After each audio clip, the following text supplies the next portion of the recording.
the person interviewing me said, "Yes, I think we can use you. I'd like to offer you a job." And I sat down and said, "What did you say?"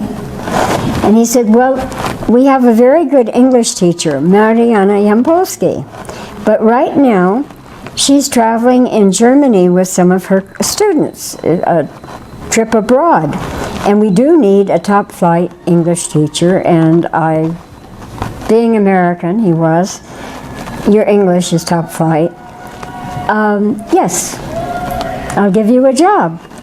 So I started teaching, and it was quite interesting because I didn't even know that Mexicans used the mother's last name, and I couldn't figure out my roll call very clearly.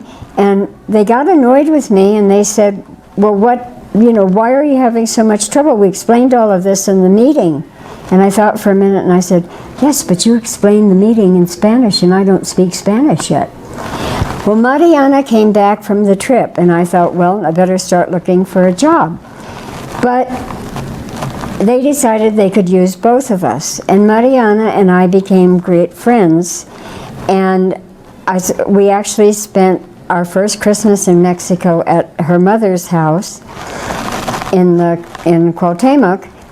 And Mariana was doing a wonderful book on living artisans for one of the major banks to use as a Christmas present, not for sale, and was traveling all over the country taking photos, and invited me to go with her. And we had many an adventure, including sleeping on the floor of chozos in different parts of the country, wading across rivers, sometimes on a burro, sometimes in a Land Rover.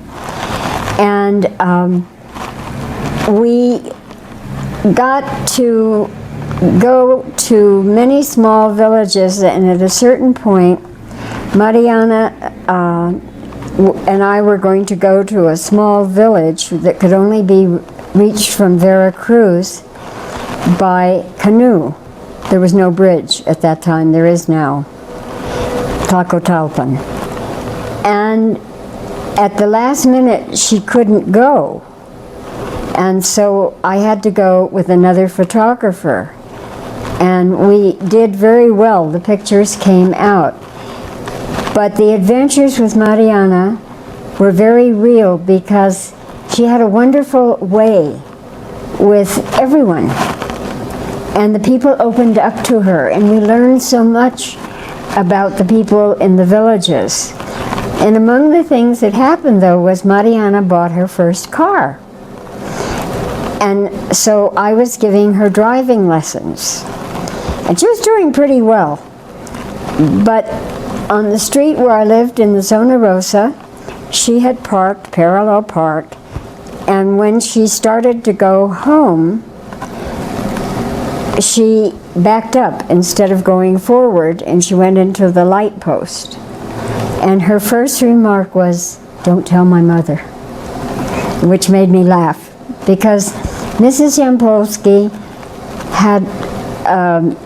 was directly from, I guess, Poland or Germany, and we were all little children for her whenever she invited us for lunch at her dinner at her house. And so we were very careful of Mrs. Yampolsky. We all called her that way. And then there were other incidents where we were just wandering around and having adventures in different towns.